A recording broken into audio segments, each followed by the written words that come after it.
My name is Deyan Blagoev, father of 3 kids, 37 years old, and one of the managers of Bulbera, which is an IT company working here in Bulgaria. We received during the years a lot of awards. We work with big names from all over the world. But the most important is that with this work we help kids with cybersecurity. We are also co-founders of the health and life science cluster, and we help the country to move forward.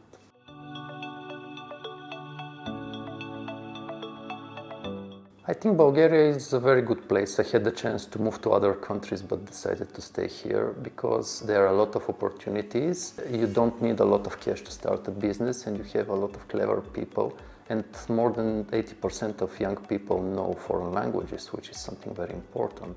And they're used to work with foreigners, which is perfect. So for me the ecosystem is perfect, but there are hidden gems like other cities because everyone is concentrated in Sofia only. But there are other cities where you can find a lot of talents, a lot of possibilities, and a lot of things to do.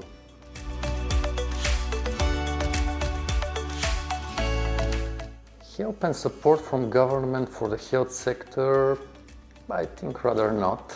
But the truth is that if you find the business logic, you'll find the funding. And as far as I can see, the big changes are coming from the private sector. They don't wait for the government to give them money to do it. So the good ideas, they will survive and they will thrive and become bigger. The ones who are waiting only for the government, they'll disappear shortly.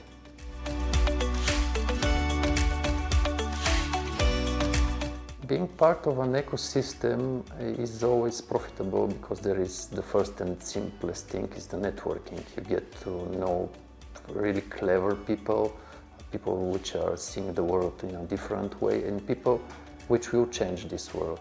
So I think being part of an ecosystem, this is the most important thing, because I personally know people which are doing great things in our country, but nobody knows about that.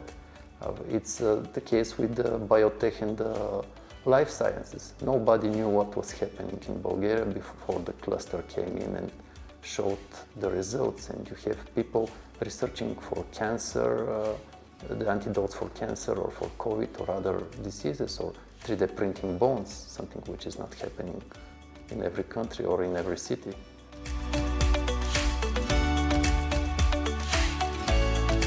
I think for startups, always the big question is money versus the product. Unfortunately, startups think that if they have the money, they'll have the product. Real business shows that this is not the case scenario. The majority of successful startups started with almost zero cash, but managed to create a big idea. So I think that founders have to be more willing to work and ready to make sacrifices, and this will help them.